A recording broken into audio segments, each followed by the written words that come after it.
Hey guys, and welcome to Come Unstuck. It's our special Men's Health edition for Men's Health Month for June. Sorry we're a bit late. We had some technical difficulties that I'll let Lukey Lukey explain to the viewers. Yeah, it's dead set my fault. So basically, you put the post up saying what we're going to be talking about tonight, and that's obviously why do men find it hard to talk about their feelings? And I said that it was because men are pigs, and they don't have feelings, which was obviously a joke. But apparently, that violates a number of the Facebook policies. So I was logged out across most of my devices and platforms. So yeah, whoops. But anyway, we are back. Good to go. I'm always testing the boundaries, mate. It's just a little reminder, people just, try to be positive. Just be a nice person and, just don't be mean and call men pigs and then, everything should be fine. Great stuff. Anyway. Great stuff, folks. Anyway, moving on. So tonight we're tackling why blokes seem to have trouble talking about their feelings. So first thing for me that kind of comes to mind, I think, is around it's usually around like expectation. I think as guys, it's tough because I think we're brought up to act a certain way as a guy, and the tough, the perfect image of a man usually old school is like, tough guy, doesn't cry, doesn't deal with any BS, like just is like, oh yeah, cool, no, we're not fussed by anything. But I guess what we're seeing now, especially in the last kind of 20 years, is a lot of it's not actually working out for a lot of guys. That's not actually true. We've all got feelings and just don't talk about them. But yeah, I mean that's the main thing that kind of comes to mind when I think about that. Did you have that one as well, Licky? Yeah, man, I guess for me, I'd probably sum that up as it being like a society type thing where it's probably previously not been okay to talk about your feelings. So I think it's probably touching on the same point. Yeah. I find it funny. It's interesting. I feel like we're going through a shift though. I feel there's a lot more, I don't know, guys at the moment are happy to talk about sort of things and have a bit of a cry. It's actually this is actually really interesting, and I'll talk about my own personal experience with especially this kind of mentality. So I think up until the age of there was a big gap where I think it was probably 6-7 years where I did not cry at all. I did not shed a tear. Yeah, didn't cry. That was just like. Just didn't do it. Every time a situation happened, like even I remember my mum's best friend passed away, and we went to the funeral, and mum's in tears, my younger brother, my younger sister, they're all in tears, and I was just sitting there like, nah, can't cry. Have to be the tough guy, and just like represent men, and just not cry. And then when I was this would have been like a couple of years ago, where one of my mates passed away of cancer, and I think that was probably like it was told he was terminal, and I think that just, I don't know, it just kind of that broke me, and then. Ever since, it's funny because ever since kind of like that moment, I've always, I cried almost anything now. I'll be watching The Walking Dead, and then character gets eaten or something, and I'm in tears. I'm done. Yeah, nice. Mm-hmm. Yeah, good man. 6 or 7 years. Do you reckon you trained yourself not to cry? I think what it was is that I didn't want to feel it. I didn't want to have those feelings, and I didn't want to have to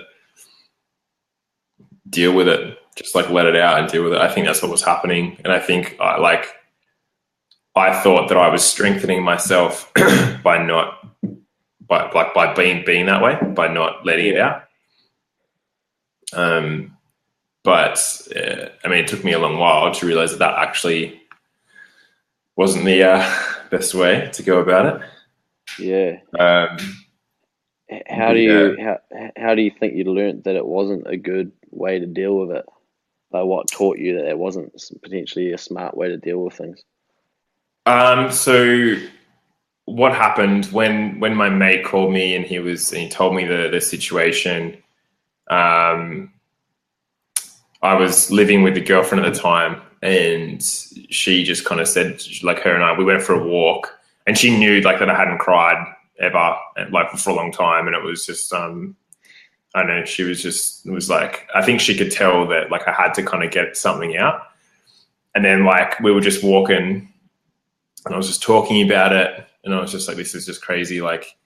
I just can't believe this is happening, and so young, and like just it's just talking about it, and she just then just kind of turned and like grabbed me and hugged me and was just like, it's okay, just it's okay. And like, then I started crying and then she started crying. But then why I was able to kind of continue letting it out was because it just felt so good. Like, it was like like releasing a whole bunch of pressure. And then afterwards, I just remember the feeling of like, it was like this feeling of bliss and this feeling of just like freedom, and just I can't explain it. It was just it was so much just built up, and then it was just like it was all it just emptied me out, and I just felt fantastic doing it. And so now like whenever the feeling kind of rises up, I'm just have a little cry Yeah, sure. over my favorite TV characters. Yeah, solid stuff. Probably crying when you have to listen to me talk on the Come Unstuck podcast. Potentially not always a good thing, but sorry. Yeah. Oh yeah, solid. I think I've always been pretty bit of a crier myself. I think I get a bit emotional when I see other people crying. But also I was on the plane and just watching some videos of some past successes or some past memories and experiences, and so it was like the first time I really reflected on how much was probably achieved as part of those videos, and just sort of had a little bit of a moment to myself, and was sort of just standing there, well, sitting there on the plane with a couple of tears rolling down the eyes, and was just like, I just don't really care if anyone cares, or if any. I mean, like, I don't care if anyone has a problem with that. But then sort of told a few of the lads, and I think it's just kind of like, oh, righto, mate, But I think it's just a bit of that stigma, of that's soft, or it's not natural, or it's a sign of weakness, or whatever. But I think it's just another form of emotion or feeling, right? So for some people, it happens, other people it doesn't. But I don't think it makes us any different to the person on the left or right of us. No, I agree. I agree 100%. It's such a. I just find it so interesting. I remember Yeah. what, like when I was started crying. I remember as well. Like after I was like going around everyone else like, oh, it's okay to cry. Like it's okay to cry. Like Yeah. I was like, it feels so good, and these people were like, what the fuck was this guy going on about? It's all right, mate. Yeah, sure. Yeah, Cool. nice. um, but yeah, I mean, I guess like. I mean, I kind of feel like saying to all those blokes out there right now, like, it's just, I mean, it's okay if you ever get those feelings and just let it out. It's like popping a good pimple or something. Like, just feels good getting that stuff out. Okay. Okay. Yeah, solid. Um, Popping a good pimple. Yeah, sure. That's a good.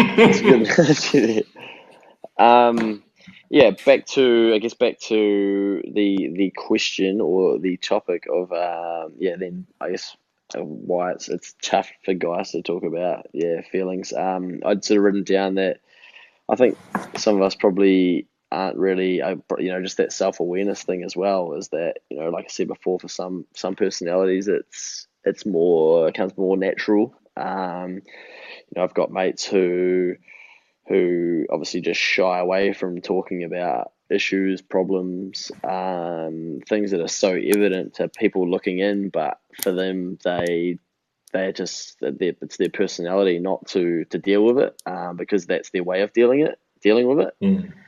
And I think some of it's probably comes back to like a personality piece. I mean, I know that I'm open and really yellow personality in that color scale and whatnot, so it's quite easy for me to just sit down and talk about feelings. Everything's a feeling for me, like everything that I do in business and stuff. I'm like, oh, it kind of feels like, and they're like, well, how can it feel like that when you're talking about this? And I'm like, oh yeah, good point. So I think I explain a lot of things in feelings. So definitely that personality types obviously plays a huge factor. But I think it's not to say that those other personality types that it's harder for can't do it. I think they need to be self-aware that if that is your personality type, then you're going to have to be aware of that, and then figure out how to navigate around it. Because just because it's your personality type doesn't mean that it's the right way to deal with things as such. And spending some time with a lad who has for years bottled a lot of things up and kept them all in. He sort of said to me recently, like, I wish that I had done things a little bit differently previously, and had some different conversations that I can no longer have anymore. If only I had known how important that would have been at the time, or even approach the subject of being able to even think that I could do it. So I think, it's just that the people that you hang around with as well, who probably your close friends and stuff that you can have those deep conversations with, or those important conversations with, and then other ones that okay, well, I probably can't push that too far, or I probably don't want to go to that person to spill all this about, because they're not going to handle it that well. But it brings an interesting piece to the conversation. Mm. So should we go back to the whole school system argument and start saying, you start teaching your kids to I'm just kidding. If you get me fired up about school again, mate, I'll start swearing again. I've been so good this week.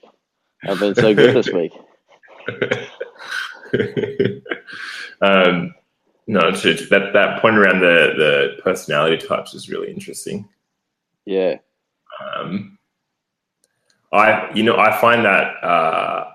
find it interesting, when people kind of give that excuse where they're like, that's just not my personality.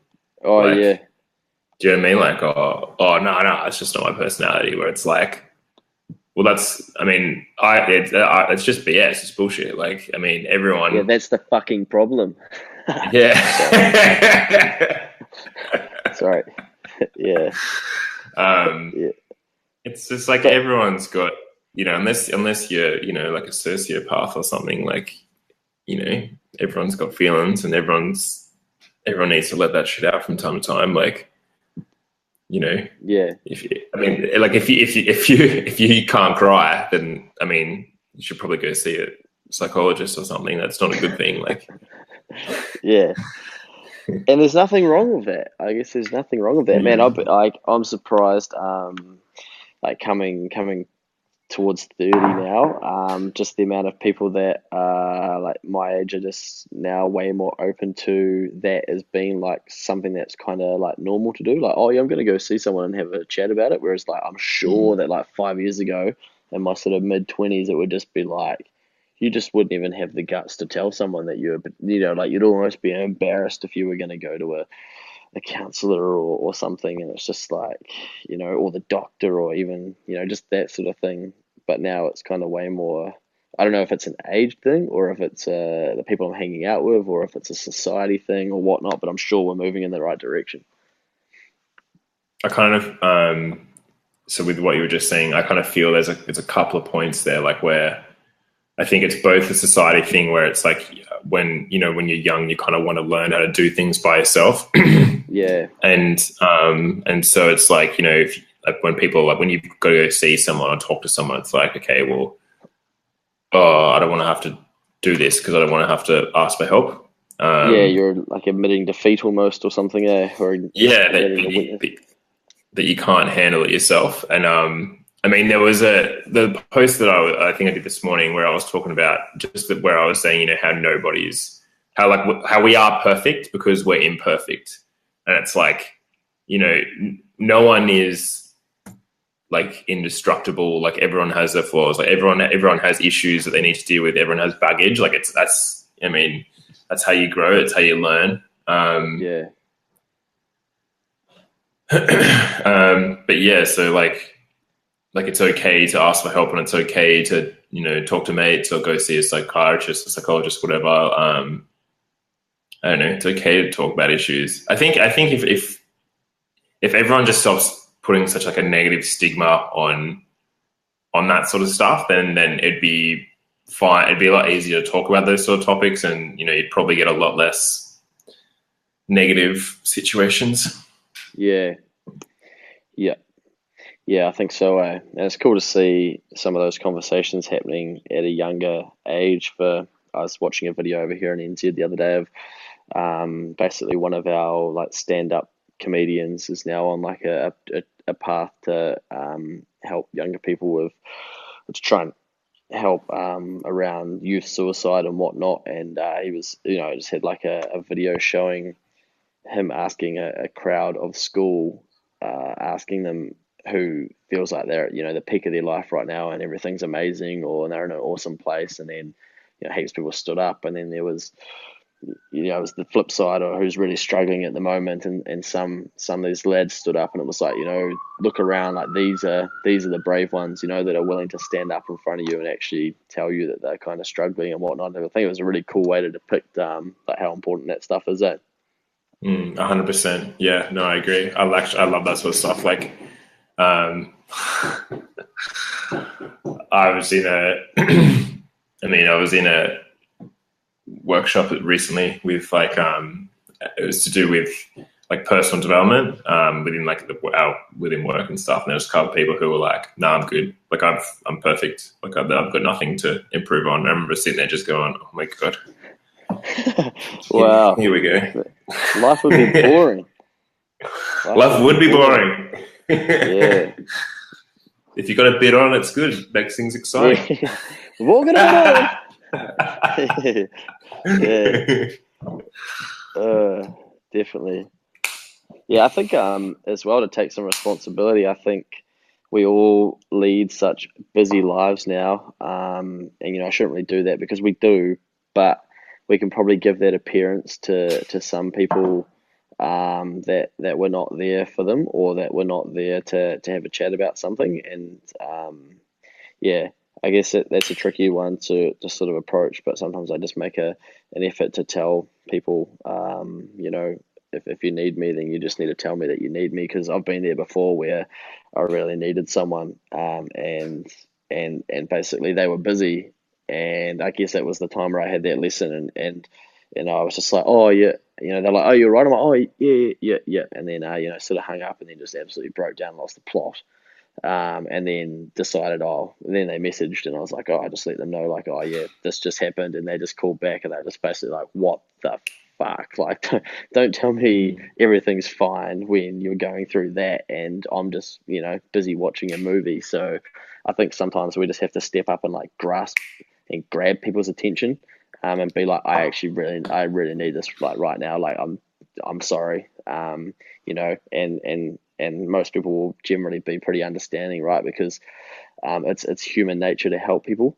I think as a quick hack, I learned a while ago that if you want to get someone to help you, basically if you want to get their attention, just basically say, hey, can you help me with this? And if that person doesn't like you, they'll find it really hard not to help you, because it's just human nature to want to help people.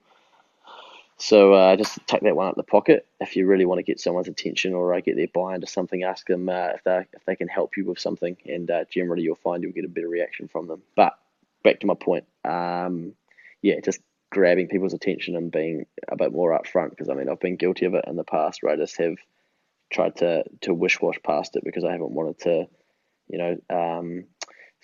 steal their time or make a big deal or a scene or whatever, when realistically that's all they probably expected from me in that situation. I was just thinking of something else as well. I can't remember who said it or where I've got this from, but it's like if like when you put all your, like for example, like your what you might seem as like a weakness, if you put all that out there in front of you and you own that, and that's like, yeah, cool, this is who I am, this is how I am. It no longer becomes a weakness or something that you will be as negatively affected by because it's in front of you, and like people can't. For example, someone like people won't use that against you. Well, how can they? Because how can they use it against you if you don't really care? Because you've already put it out there. It's in front of you. It's like, this is who I am. Like, yeah. I think if you become comfortable with your weaknesses and those sorts of things, and you kind of own them and don't let people attack them, then they're not going to be able to, right? Because you're just like, yeah, I know, I don't care, like, jog on. And then they're like, oh, damn it, what? How can I? Yeah, I guess that's probably a whole separate issue or topic, but it's a good point. Yeah. Oh well, mate. What else? I think we've probably clocked that one. Don't know if anyone else has got any feedback there. Yes, I do hate a school topic there, Mr. Dean Jones. If anyone else has got any suggestions, I noticed someone posted something into the group around why I'm done trying to be man enough by Justin Baldoni, so that'll be an interesting watch. But redefining masculinity, I think that's a cool thing as well. Like, this is something that I'm pretty big on, where I going back to that weaknesses thing before. Like, one thing I know about my personality is I'm like really not very practical, and so I'm not going to be the best guy to change your tire or like put a painting up and make sure it's straight or like fix a hole in the roof or whatever. And I kind of decided like a long time ago just to accept that. And I still to this day kind of battle, well, not really battle anymore, like a little bit, but where people kind of take the piss out of that. And I'm just like, well, it's just like there's heaps of shit that I'm really good at that I could smack you around the park at. So I'd rather be better at that stuff and then get old mate who's good at fixing the holes in the roof to come and do it properly and pay for it because that's what he's good at, rather than pretend I'm this Superman that can do everything just because it's then going to keep another 40% of the population from taking the piss out of me next time they find out that I had to pay someone to do it for me. You know what I mean? Yeah, I do. I agree. I like it. If I was gonna, I think it says, there's one line I could probably leave everyone with. It's big girls don't cry, but maybe guys should. Man, I don't even know if I can consume that. It's meant to be a gag. Obviously, it was a really good one. Okay. Fergie, big girls don't cry, that song? Yeah. Oh, yeah. So that's something else that I want to put out there, guys. I like girly pop music. Love a bit of Fergalicious. Whatever you're into. You know what? I'll own that. I'll own it. Yeah, look, each to their own. All right. Sure. Any final thoughts? Final thoughts. Men's Health Month over here in New Zealand. I think it's a huge month. It's only going to grow. They're making quite a big point to try and get some messaging down to the 20s to the 30s rather than targeting the older boys, which is pretty cool, and starting to position some messaging around mental health and things like that as well, which we're seeing becoming more and more important and natural to be spoken about. So it'd be pretty cool to be able to contribute in some way this month. We've got a couple of things planned, going to a breakfast over here for the Men's Health Trust as well. So proud of the work that they're doing in this space. And just quickly as well, awesome message you had through from a friend talking about the significance that this group's having on their life, which is pretty cool, man. Well done. Yeah. Thanks for that. Just any message, obviously you don't feel like you have to, but if If you feel like it, don't hesitate to reach out. It's always really nice to hear from you guys, especially if you're happy, if you know this is helping you guys in a positive way. That's always great. And all feedback's welcome. Yeah, Yeah, cool. awesome. I think just remember, like, if you ever feel like you need to talk to someone, that's fine. Just go and talk to someone. Just do it. Like, I mean, we'll find people that you feel you can talk to. I mean, if you don't feel there is anyone, like, there's always there's like Beyond Blue, and there's organizations that are always there to help people that you can contact. So yeah, like, don't hesitate, or just message us. There you go. We're all here for each other. We're all in this monumental battle / beautiful journey that is life together, right? We are. Awesome. Cool. All right, guys. Thanks again for tuning in. For those of you who've tuned in and who are going to listen to our awesome podcast. If you guys have any questions or any topics you guys would like us to talk about or answer or anything, just hit us up, send us a message, post on the group. If you know anyone that you think might be interested in this sort of stuff, don't hesitate to add them into the group. And don't forget, guys, if you want to post stuff, then please go and do it. Like, this group's for everyone, not just for Luke and I. This is for everyone. But apart from that, guys, have a great evening. Go to New South Wales and enjoy the rest of your week. Good heat. Origin night. Let's go. Sweet, mate. Well done. Love your work.